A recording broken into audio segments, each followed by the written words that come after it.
Manhattan home prices are falling for the first time since the financial crisis, and the decline actually started with the new tax law. A chart from Deutsche Bank shows that real estate price growth in Manhattan started slowing after 2014 and 2015. That was the peak.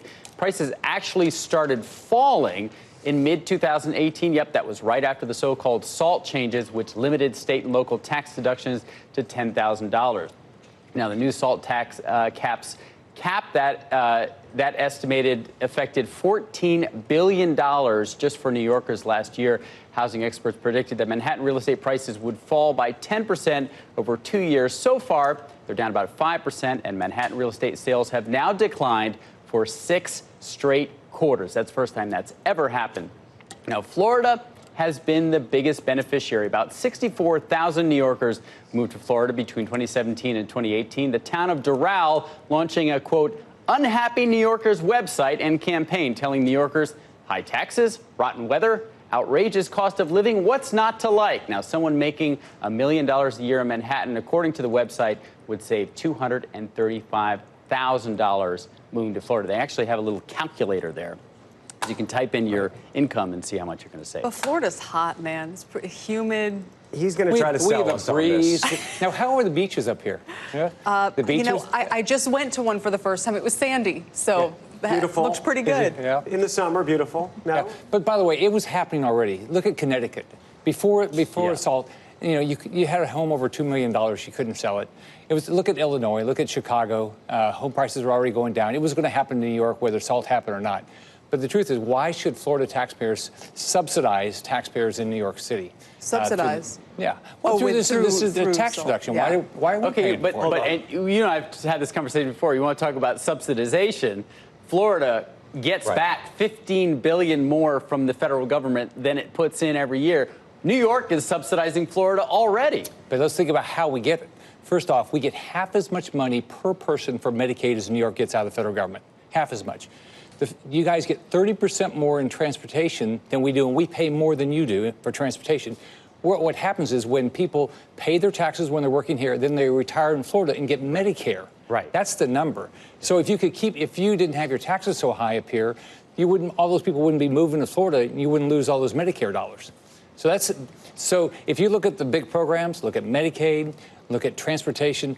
Yeah, but the transportation issue is a different issue here because the cost of transportation in New York City is, you know, stratospheric relative to the cost of transportation in Florida, given that you're trying to move this number of people around to actually create an efficient economy, no? Well, we have 21.6 million people that we're trying to move all around the state.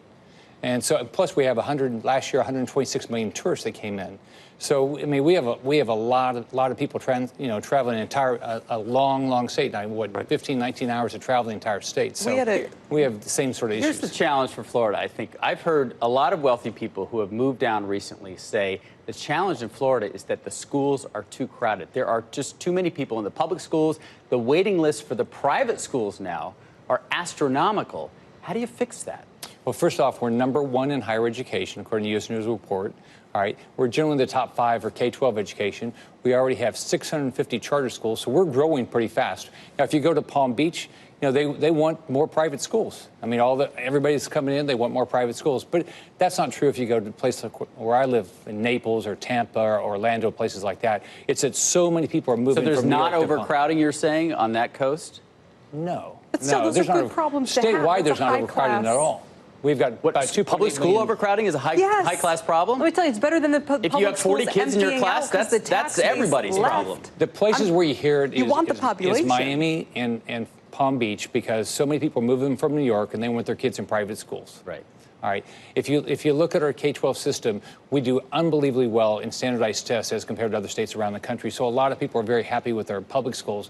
But the people coming from New York are not used to public schools that they could go to. So there are hearings tomorrow in the House from teachers, from firefighters, from police that say that at the local community level, this is going to hurt. It's going to affect emergency services because towns just simply won't have the money.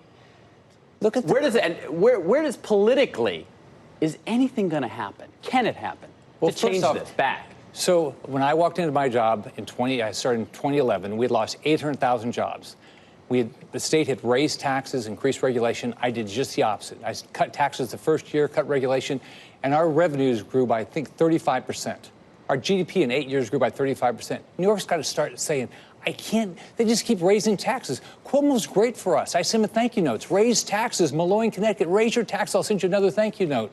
Pritzker, what he's doing in Illinois, he's just going to send all those people to Florida. And think about what's happening. The most productive citizens are leaving these states and coming to Florida. But I think the bigger question is, can you actually, I mean, she called it a high-class problem, but to some extent there's a question of can you afford for them all to come to Florida, given the services that you have to provide? And the infrastructure, sure. and the roads, and the traffic, and, you know. Oh, so first off, I left the state with $3 billion a year annual surpluses, all right? We took transportation budget from $7 to $10 billion a year, and we increased K-12 funding by $4.5 billion annualized. That's not an issue of money. I cut taxes 100 times. I don't need more money. All right, I just need to spend the money better all the time. There's a businessman around here who obviously this is a hot topic all the time, and he said, you know, I could move to Florida. It'd probably cost me a third as much as living here, but I'd also get a third as much business. That fundamentally being in this area is still that's such a moneymaker for people, and that's the gap still. The lower cost of living, but lower income too. Yeah, I agree. You have to build a community, and that's happening in Palm Beach and happening in Miami. You're getting big hedge fund movement there, so now you're starting to have all these people working together. I mean, Paul Tudor Jones and we don't Tepper and have the data yet on 2018, so we don't know how many people have left. More importantly, what their incomes are. But if you look at prior to 2018, the people who have moved from New York to Florida are low-income people under $50,000 looking for a more affordable life. Is that really what you want? And a job. And a job. We have plenty of jobs in our states. No, you've got every age group moving to Florida right now. You've got the people that are retiring down there, people that can get jobs. We added 1.7 million jobs in my 8 years as governor, and I left with 260,000 job openings. We were down when I left to 61,000 people on unemployment. 61,000 out of 21.6 million people. We were on a roll, and everybody's moving there. Okay, we're going to